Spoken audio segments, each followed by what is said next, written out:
Introducing Marianne. Okay, I've got the pleasure of introducing Marianne Novy. Marianne was born in Cleveland at the Florence Crittenton home for unwed mothers and was adopted as an infant. She met her birth mother in her early 30s and they maintained a relationship long term. Marianne received her Ph.D. in English from Yale and taught at the University of Pittsburgh for over 50 years. She's now a professor emerita. A strong focus of her career has been women in literature, including women in Shakespeare. And while she taught English and American literature as a professor at the University of Pittsburgh, Marianne grew increasingly interested in how adoption has been portrayed both in novels and plays.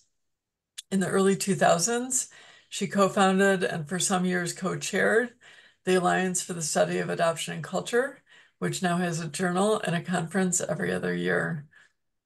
Marianne wrote Reading Adoption, Family and Difference in Fiction and Drama, which was published in 2005 by the University of Michigan Press. She has authored 4 other books, all dealing with Shakespeare, and edited 4, 3 of which are about women's literary and theatrical responses to his work.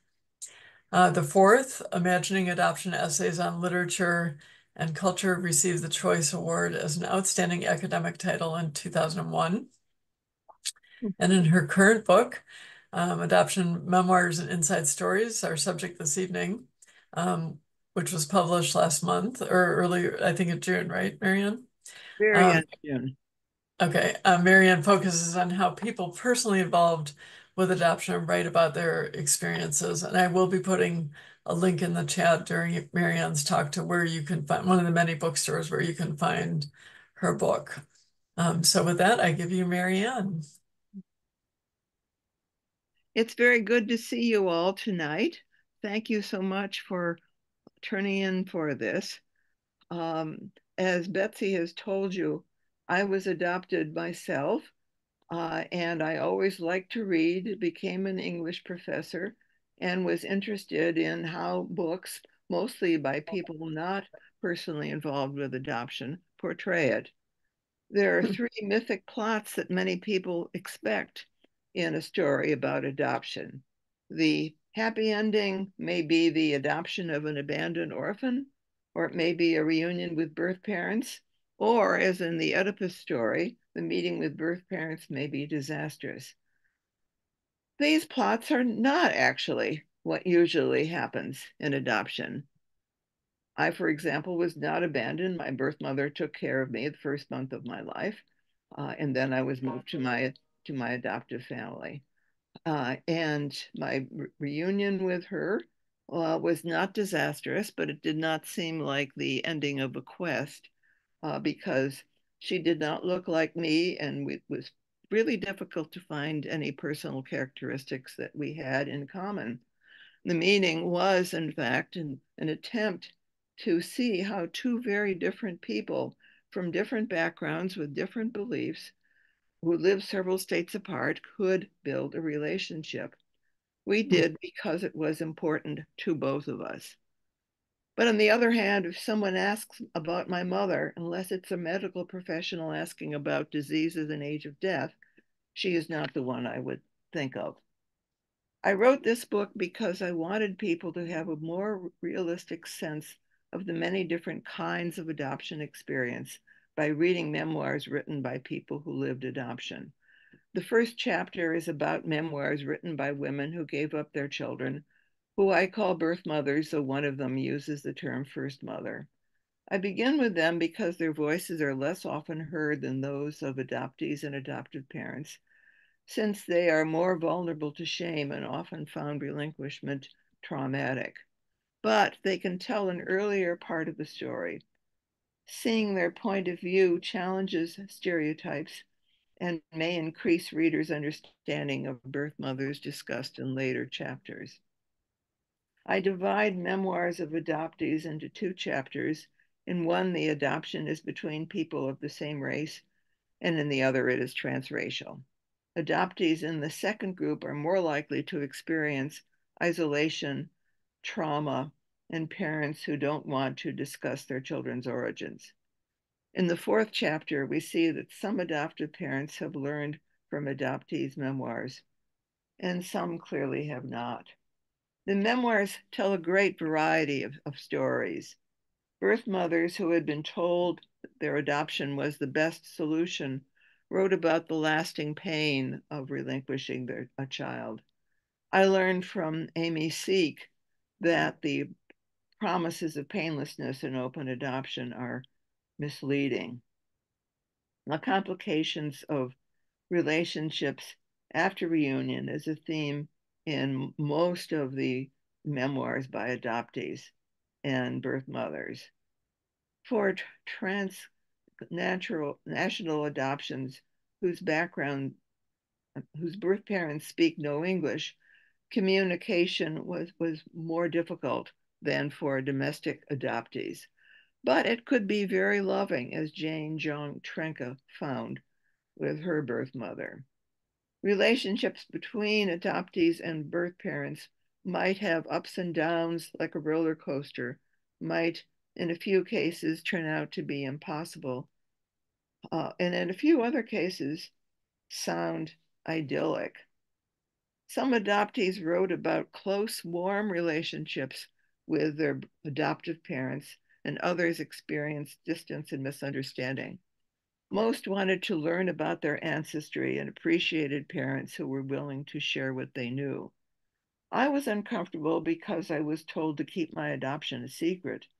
Others, especially transracial ones, felt worse because their adoption was clearly visible and opened them to hostility and racism.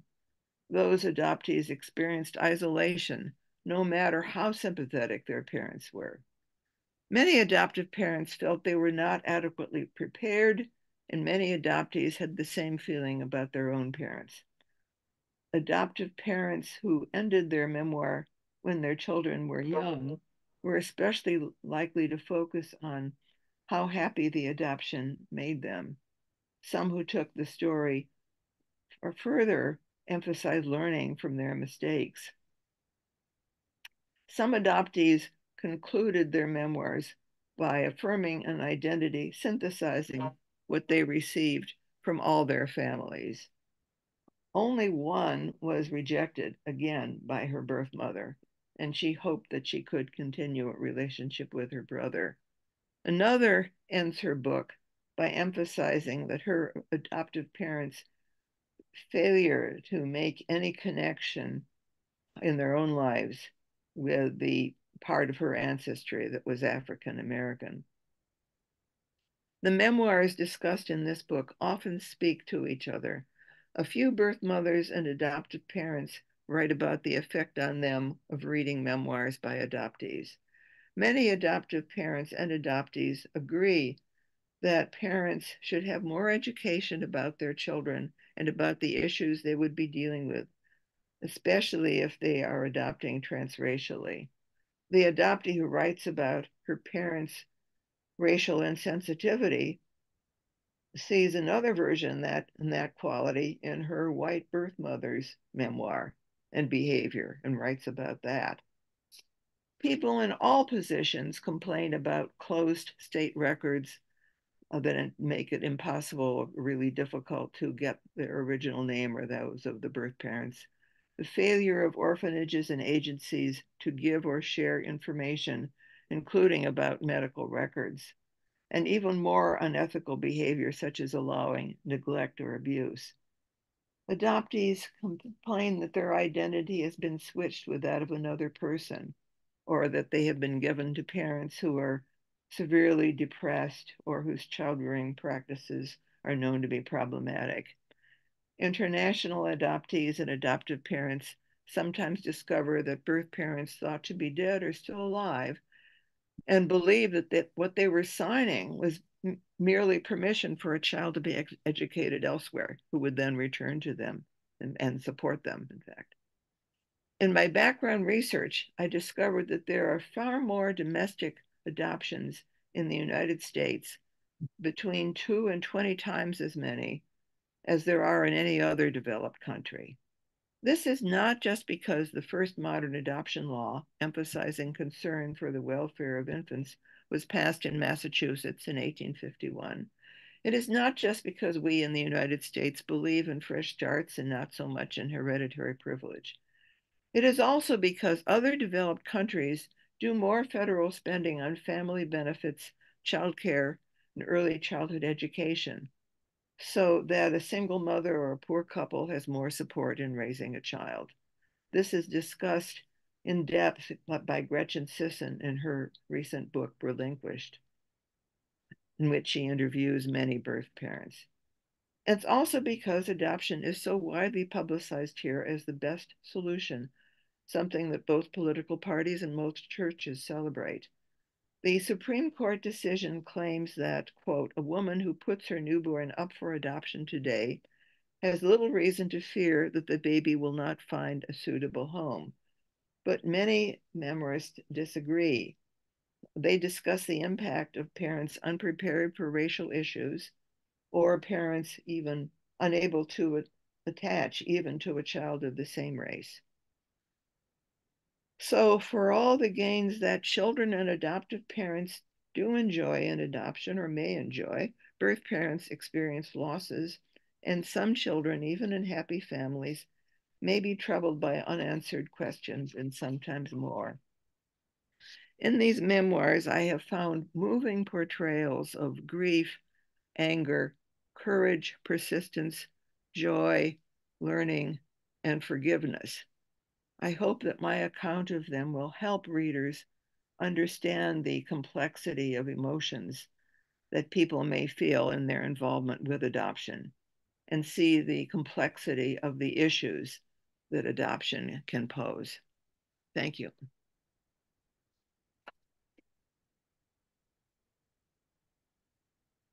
Thank you, Marianne. Um, I've got some questions, and I'm sure our audience does as well. So feel free to start putting questions in the chat, and we'll get to those too. So the questions that we got in advance, one is about adoption memoirs, narratives are still in short supply, although there are many more even than there were a few years ago. It seems like there's been a real boom in memoirs recently. Um, the writer is asking what is not yet written and what's needed by the community, in your opinion. One way to extend the community is to have memoirs of siblings of adoptees. And I know of one that was published just recently, Skinfolk, which was written by a birth child of the parents who adopted transracially many times. And so it's about the complications of transracial adoption. Their parents were very, very idealistic, and it was, they were dealing with a racist society, and this made it all very difficult. So, Skinfolk by Matthew Pratt Gutturl is a very, very interesting book that I just read a few months ago. There are, I think, not too many memoirs dealing with open adoption. I mentioned one by Amy Seek, which is called Of God and Jetfire, or just plainly God and Jetfire. And I think we could use more memoirs about open adoption from the position of everyone involved, the birth mother, the adoptive parents, and the adoptee. No, I think it is a very complicated arrangement, and it often is an improvement in some ways, even though the birth mother still has this lasting loss and this sense of ambiguity about whether she is a mother or not. And in the memoirs, there are several cases in which birth mothers talk about how when they're visiting their child and especially if the adoptive parents are there, how awkward they feel that they have to restrain their desire to hug their child, for example, or they have to make sure that they don't seem to be overstepping what they're allowed to do. So open adoption is very complicated, and it would be good to have more people talking about how they experience it and ways in which they manage some of the conflicts of feeling that they have. I think it is clearly a benefit to a child to know the people who they are actually descended from. Uh, they may find that they don't get along with them very well, or on the other hand, they may find that they can be part of a sort of extended family. That, and there are people who are doing work like to encourage that. So before I jump to the second question that was submitted ahead, I'm gonna take the question that just came up into chat because it's related to this. Somebody making the point that in terms of open adoption, asking if you're aware of any memoirs that have been co-written collaboratively between the birth and adoptive mothers. I think that would be fantastic. Yes, I don't know if it's happened, but yes, it sounds like a great idea. A difficult project, but something that people could really learn from if they can manage. Yeah, yeah. That maybe that will be the next wave of memoirs is people addressing open adoption from different angles. The second question that we got ahead of time is from a mom in a transracial adoptive family with an open adoption, wondering what advice you have for navigating the challenges of race, identity, and maintaining a relationship with her child's birth family. Yes, this is a very, very complicated thing, but it is clear that a child in a transracial adoption really needs to have a lot of experience with both adults and children of their own race. And sometimes uh, there are parents who are actually dedicated enough that they move into an integrated part uh, of their part of their region or some other place, uh, because they're aware that it is so important for the child to see people of their own race. But it certainly is difficult to do that, to move from one part of the city, let's say, to another part. And of course, in some cities, there's just no part that you could find that, that is integrated in this way. But at any rate, that is, if it's possible, it's a good thing to do for the benefit of the child's well-being, because there are so many passages in these memoirs in which children transracially adopted feel that they are so isolated that there's nobody who looks like them. Sometimes they can they don't notice it too much when they're very young. In Mailing Hopgood's memoir, Lucky Girl, she is basically quite happy with her parents in her childhood, but when she gets to be, let's say, 12 years old and dating starts, she realizes that nobody is going to take her out on a date because she is not in a place where there are other children of Asian ancestry, and she was really set apart by that. So this is the kind of thing that uh, that all of the transracial adoptees experienced to some degree. So it is really important to try to avoid having your child being the only one. So you really have to find out about um, whether there are any groups of people who are of the same race as your child. There are organizations like Families with Children from China, for example. There are branches of that across the country, and I'm sure that's helpful. I was really struck, Marianne, reading your book about the magnitude of the examples. You have many, many examples of loneliness of adoptees who are not seeing their race, people of their race reflected in their day-to-day experience. And I think one example that comes to mind right now is a Black adoptee who her parents kind of sent her off to a Black church on her own. And so instead of embracing it as something they could do as a family, like, here, this is yours to go do on your own. And um, so I think that's part of the answer, right? Is trying to incorporate family activities. We did have I was telling Marianne before we got started, we had a Monday evening speaker in the spring, right before we broke for the summer, named Madison Ashley, who's a transracially adopted person. She's 20 now, and she was raised in a fully open adoption and addressed a lot of these issues. So the YouTube channel for our Monday evening speakers, you could find her talk. It's recorded there. Anybody's interested in more on that. I'm going to keep going to the questions. Feel free to put questions in the chat, or we've got a group size that could accommodate people coming off mute. So if you know how to raise your hand on Zoom, you could raise your hand and I'll call on you if you'd like to speak your question instead. Um, Marianne, one question I have for you, diving deeply into these memoirs and films, what do they have to say about nature versus nurture? What did you end up with thinking after reading all this? Well, what I ended up with was the feeling that there were really differences, that you couldn't come up with a flat statement that nature always is stronger or that nurture is always stronger.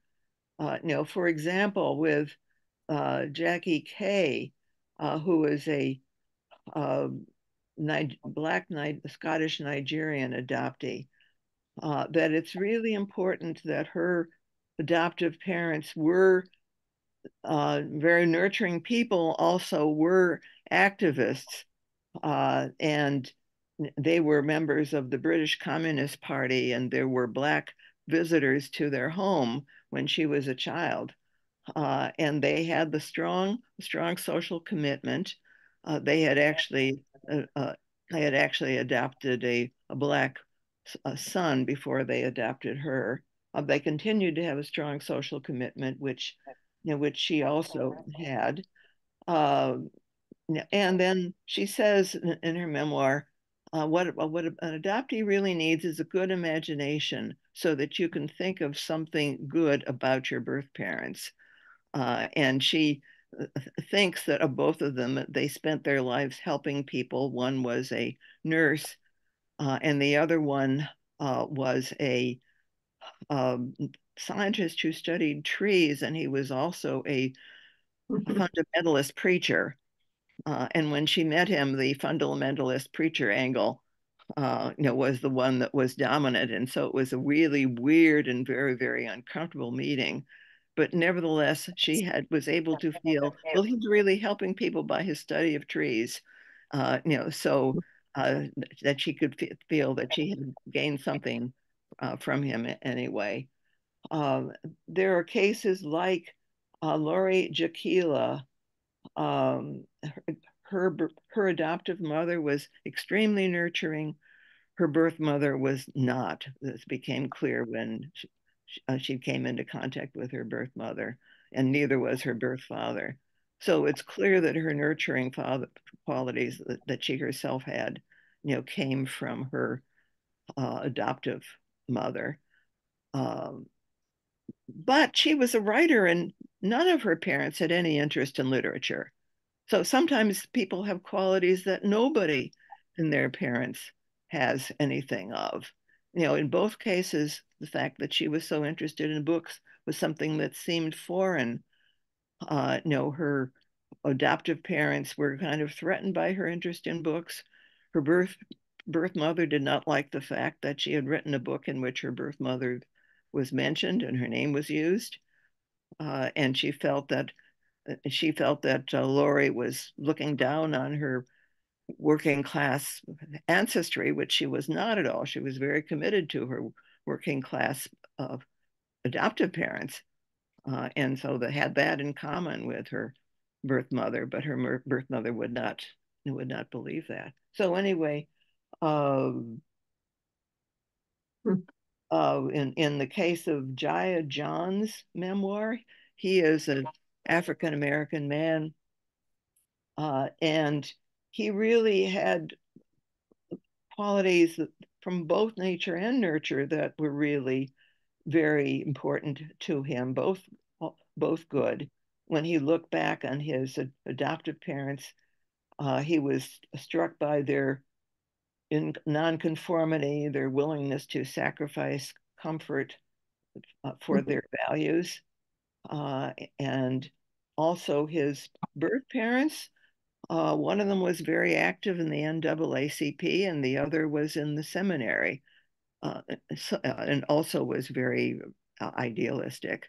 So he had really had qualities that assisted him in both sets of parents. Uh, so anyway, there are all sorts of combinations here with what there's one um, one adoptee I remember was really struck by how when she met her birth father that he was such a writer, such a literary scholar, and this was something that she really related to, and it was quite different from her adoptive parents' interests.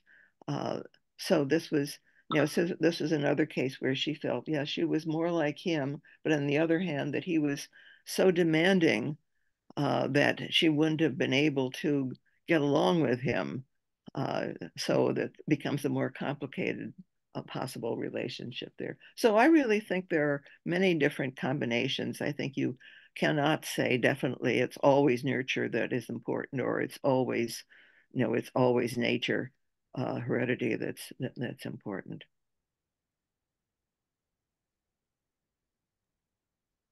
Thank you.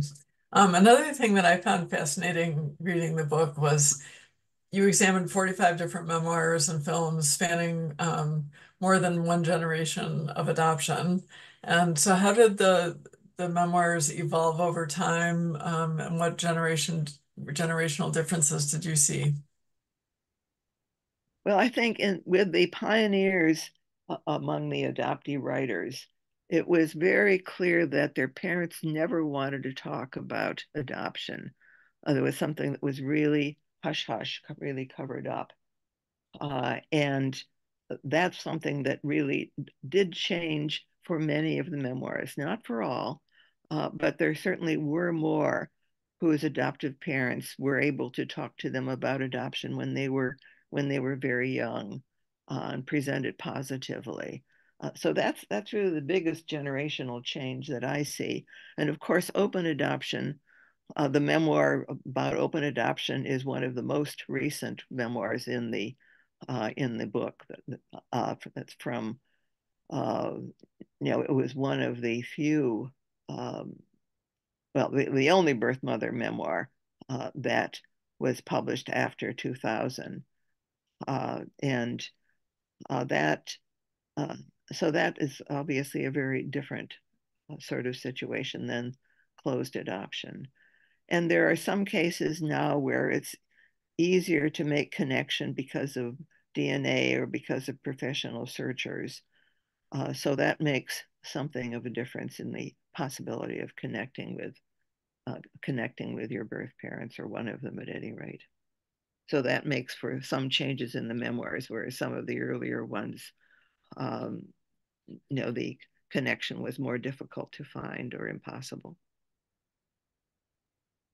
I think I remember in the earliest birth mother memoirs that you talk about that women weren't even using their real name or their full name. So a lot, it reflects how much has changed. We had a, Yes, the maternity homes and the go ahead. maternity homes told them they should change their names while they were there. Yes, We had a question from somebody in the audience. In the beginning tonight, you spoke of the adoption myth, journey plots slash stories that society is used to. How do you think these myths can be dispelled by writers, activists, social workers, etc.? Well, I think that probably if you read some of these memoirs, you will realize when you see the plays or novels based on the myth, you will realize that they are not descriptive of what is actually likely to happen. So I think the more memoirs we have, the more the myths go away. And I guess when you can, if you're a journalist, something like that, you might want to comment on this also. Those are the two things that I can think of just about writing and people in various roles. So it's exposing oneself to real life stories, whether that's directly, or I could add to what you've brought up, Marianne, coming to support groups or, discussion groups of adoptees and birth parents would be another one. I know our groups are open, our general meetings are open to anyone, and we keep it that way so that people can come and learn. And that's not the majority of people who are there, but I would say that people are very accepting of someone who doesn't have a direct connection coming to learn more about it. Yes, I think that's a very good suggestion. I must say that it was always very important to me to have a group of people that I could talk about adoption with. When I came to Pittsburgh, um, when I say this was always, that means I couldn't really before I came to Pittsburgh. And at that point, there was an organization called Pittsburgh Adoption Lifeline. And we were talking about our searches and what happened on them. And there were various other support groups for adoptees developed over the years. And then the more academic groups like the Alliance for the Study of Adoption and Culture, uh, the American Adoption Congress, which has now been replaced by a group called Adoption Knowledge Associates, I think.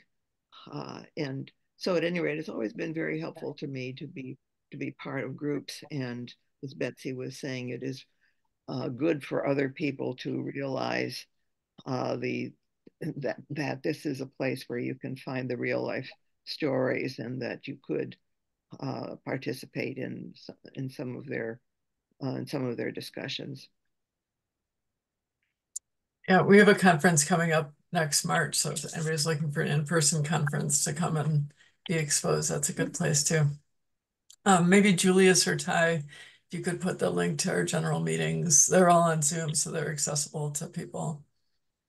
Marianne, can you talk a little bit about how adoption could be improved? There's a lot of pain in many of the stories in your book, and a lot of things that uh, maybe didn't go as planned for people or as the professionals involved planned.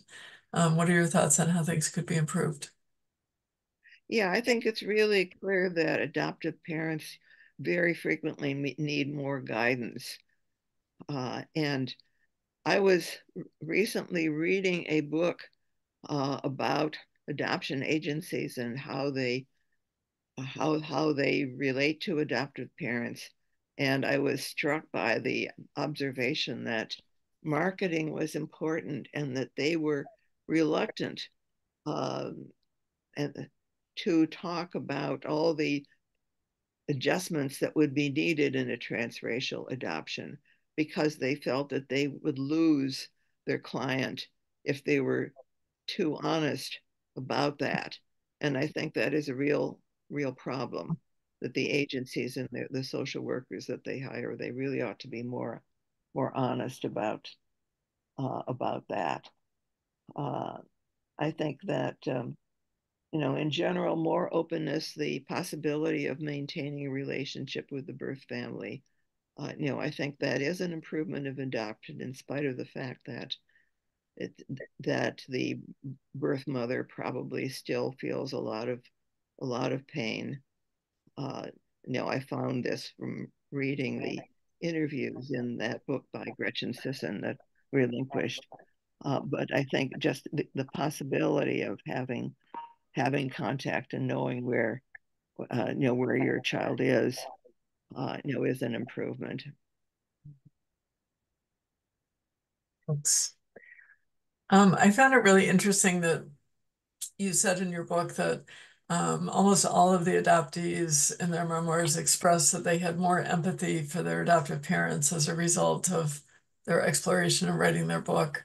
You mentioned a sense of understanding that their adoptive parents and birth parents did the best that they could. Do you feel like they reached a level of acceptance? Would you say that? Yes, I would say that most of them do. I think that's not true of Rebecca Carroll, who was the person I was speaking of, who found so much racism in the fact that her adoptive parents didn't want anything to do with African American culture, let's say. But I think in most cases, there is a feeling that the um, that their adoptive parents had in some ways many difficulties to deal with, and that uh, they were not adequately prepared for them, and so it's more possible for them to have acceptance and forgiveness of them.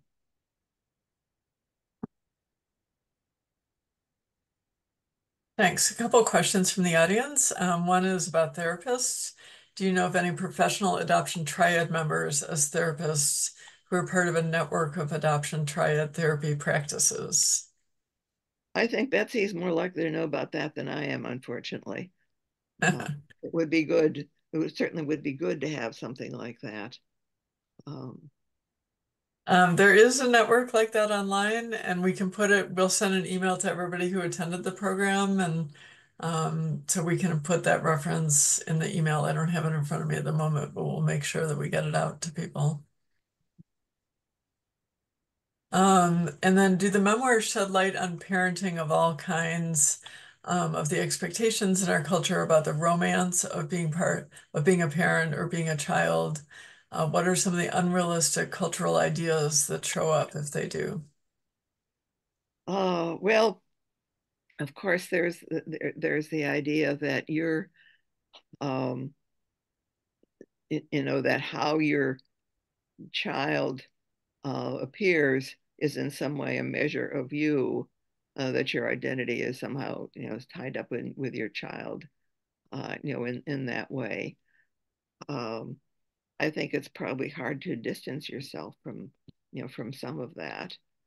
Um, I think uh, and it's important to accept the idea that your children have their own goals and their own values, and that they're not necessarily, whether they're adopted by you, or uh, or or they're your birth children who you are continuing to raise, that they're not necessarily going to be very much like you, or very much like the things that you admire most, but they have their own set of values that you have to appreciate. As uh, I don't know if that helps any, but that's.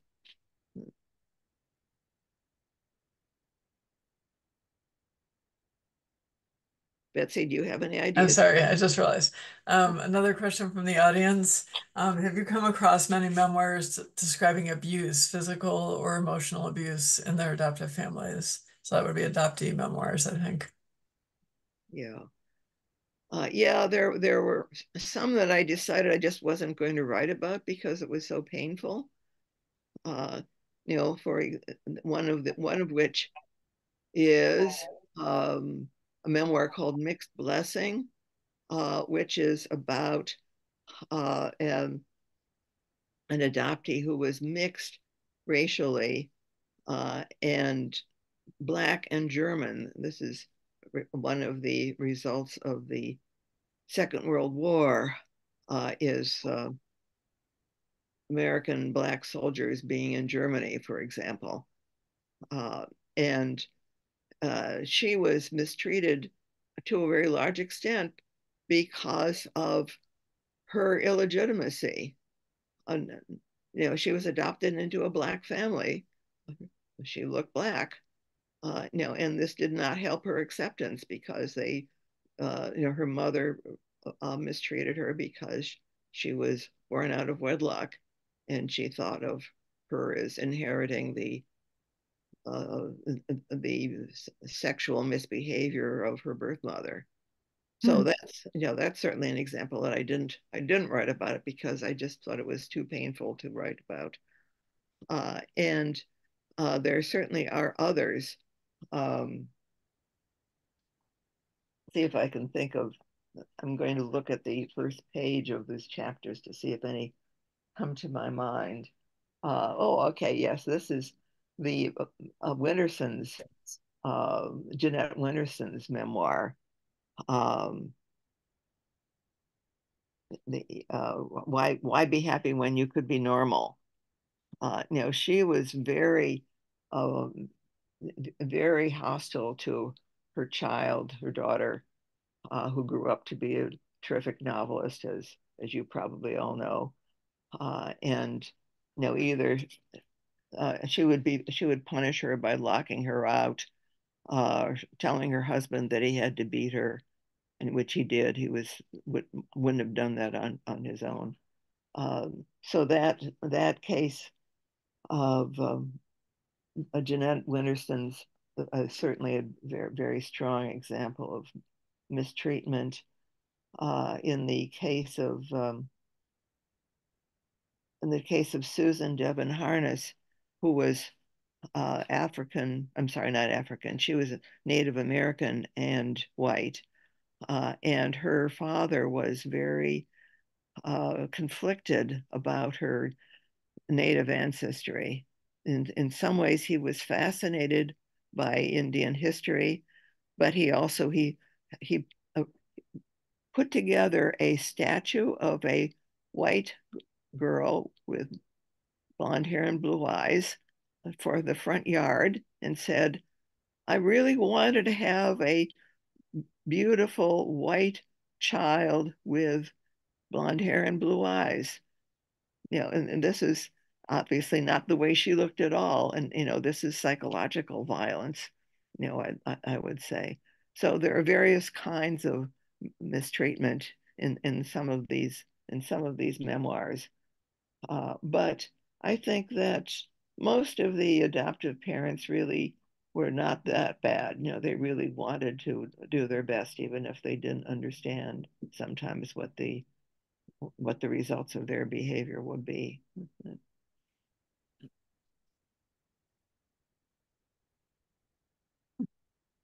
Sometimes it was not that kind of mistreatment, but just there are other examples uh, of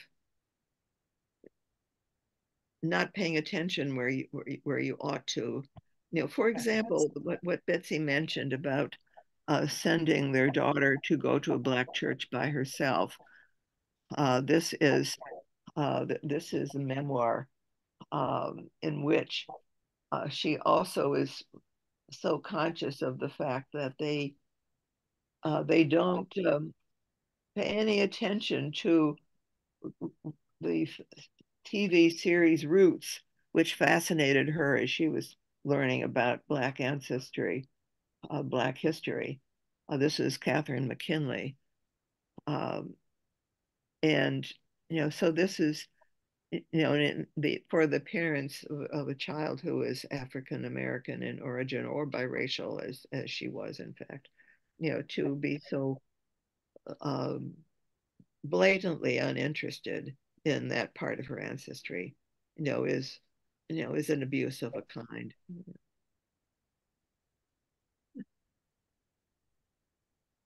Thank you to Ty, who's our director of programs. She put a couple links in the chat about adoption competent therapists, the adoptee therapist directory beyond words. I think that the people on that site are all triad members, if I'm correct. And another that's the find an expert adoption therapist through CASE in the DC area. So those are two resources. Marianne, I think we touched on this, but I don't know if you have more to say. You can talk about society's realistic and unrealistic views on adoption. What trends do you see there? And do you think it's gotten better over time?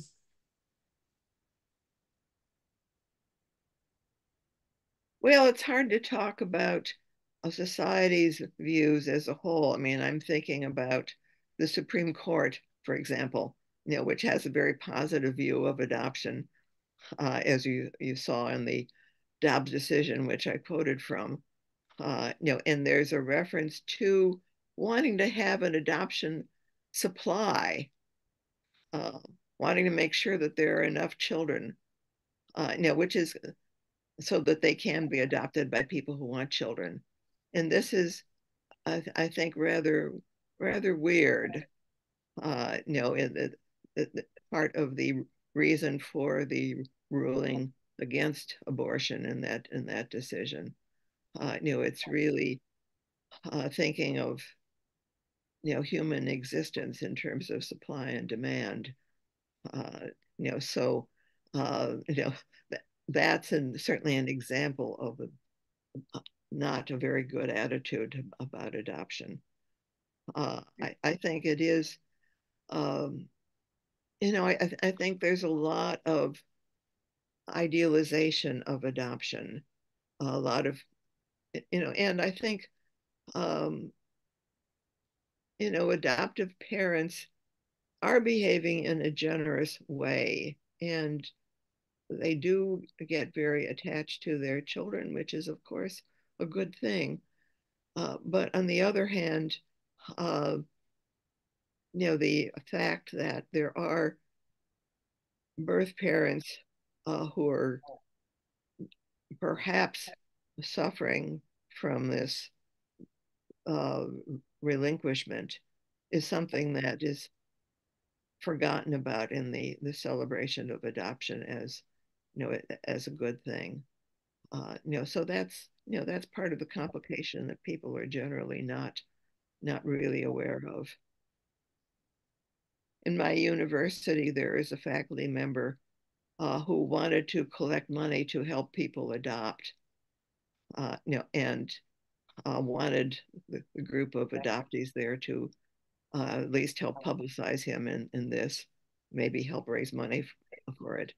And it seemed to me so inappropriate given the fact that so many children are given up for adoption because their birth parents can't afford to take care of them.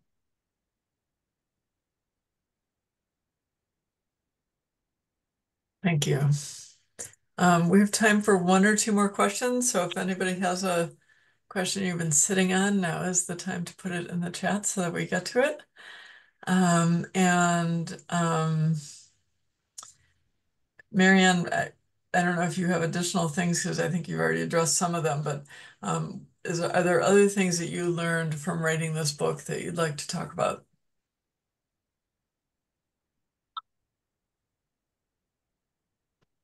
Well, it was really interesting to follow the life experiences and see the way in which people went through changes and adjusted. That is, in some cases, they found their birth parents rather difficult, but they managed to create a relationship with them anyway. In some cases, it was just too difficult. In some cases, it was really ideal and worked out extremely well. Uh, so it's hard to generalize about what the results of having a search will be. And it was interesting to see such a range in that way. No, I was surprised to find out. I should have known this, but that, for example, the state of Oregon has been so all white that it was so hard uh,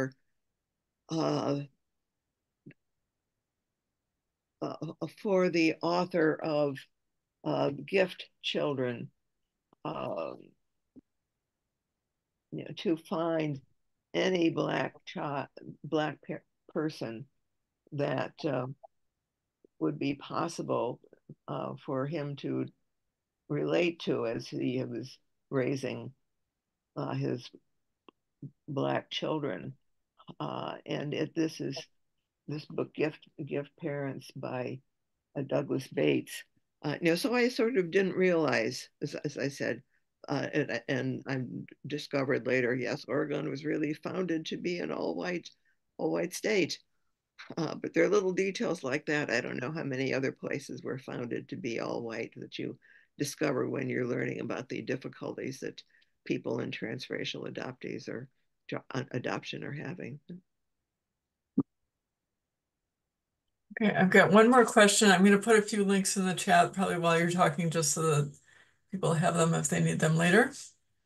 Um, and the question is, if you, in the works that you studied, reunion was often a central theme. Some think that reunion would be enough, and then that during their search and self-exploration, they realized that the issues that they were facing were more complex than that. So can you talk about maybe the scope of search and people's expectations, and if they learned more during the process? Yes, I think very often they found that that there were complications, that their birth parents were different from them in many ways, and that they had to figure out how could they deal with them, how could they relate to them, and that, for example, if it was an issue of race, um, then that their birth parents meeting their birth parents wouldn't solve their racial identity. That is to say, they could say what it is, but for example, I'm thinking again of Rebecca Carroll, uh, that no, it was uh, just impossible for her to um, find that meeting her birth father would lead to a continuing relationship. And so she had to find other people who were Black that she could uh, work with and ally herself with and get some guidance from, in fact. And so she had to figure out for herself, how is she going to work on defining her racial identity, just having discovered and met and talked with her Black birth father. That just wasn't enough to help her see what she needed to do herself. And that's certainly the way with Jackie Kay, as well, that her birth father was so different from herself. But by the time she met him, she had actually met a number of other racially mixed people. And that was really a very important step in her development. Um, but it is, she did need to have some kind of connection to Nigeria. And it turned out that by the time to get to the end of her memoir, she met her brother and found him very compatible. And she has this image of herself as like a tree transplanted from Nigeria and growing in this skull of in the soil of the United Kingdom. So, so anyway, there are lots of ways in which people work out their racial identity, and that just seems to be the most obvious.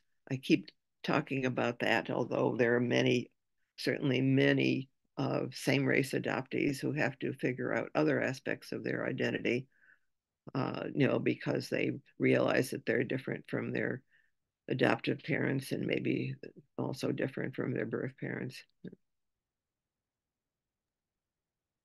Thank you. So usually we put a link in so that you can tell us your thoughts about tonight's program. I just realized I don't have the right link in front of me. So if one of us is able to grab that before the end of the program, that's great. If not, then that'll be in the email that you got to follow up. Marianne, I have to really congratulate you. I learned so much from your book, and I've been doing this for a long time, and I've read a lot of adoptee memoirs, and you talked about many that I had not been on my radar. So it was a real learning experience for me, even after having, taken a deep dive for many years and all these things. So thank you for your contribution to the literature that's out there and everything else that you've done. And thank you very Um, much, Betsy, and thank you all for coming. Thank you. So everyone, you can join. Oh, here's the link for the Survey Monkey. If you can let us know your thoughts or have ideas for the future, that's a good place to put them.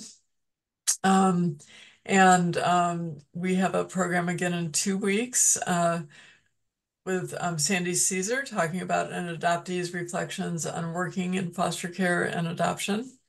And you can join us for that program. You can click through the links that are in the chat about the calendar, and you can find out more there.